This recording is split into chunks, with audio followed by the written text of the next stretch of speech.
Саламатсыңарбы балдар? Бүгүнкү билим күнү майрамыңар менен чын жүрөктөн куттуктайм. Эргеш Мейманов орто мектеби 5-класс кыргыз тили.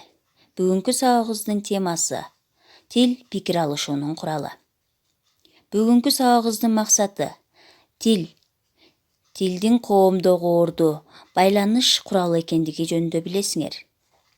Өз ойлоруңарды эркин айтууга, бири-бириңер менен туура сүйлөшө билүүгө көнүгөсүңөр. Бири-бирин сыйлоого, уга билүүгө, жардам көрсөтө билүүгө тарбияланасыңар. Кана балдар, айткылачы, тил деген эмне? Адамдар бири-бири менен кантип байланыша алышат? Бүгүнкү сабагыбызда ушул суроолорго жооп аласыңар. Тил пикир алышуунун куралы.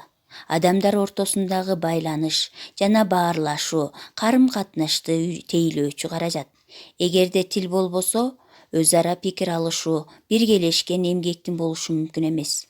Турмушта пикир алышуу оозеки жана жазуу аркылуу ишке ашырылат. Сүйлөшкөн сөзүбүз кеп болуп эсептелинет экен. Тил колдонулуп, белгилүү бир коомдук милдетти аткарганда гана тил боло алат.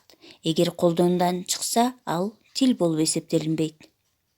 Силер эне тилиңерди канчалык сүйүп, туура сүйлөсөңөр, кеп ошончолук түшүнүктүү, уккулуктуу жана таасирдүү болот. Демек, тил менен кеп бири-бири менен ажырагыс байланышта болуп турат.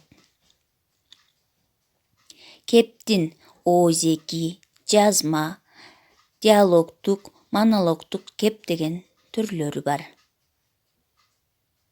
Диалогтук кеп эки адамдын ортосундагы сүйлөшүү. Монологтук кеп болсо, жалгыз адамдын өзүнө өзү кайрылган сүйлөшкөн учуру. Бул монологтук кеп деп аталат. Демек балдар, сабак кыска болсо да түшүнүктүү деп ойлойм. Үйгө тапшырма. Китебиңердеги биринчи көнүгүүнү окуп, түшүнүүңөрдү айтып бересиңер. Саламатта тургула.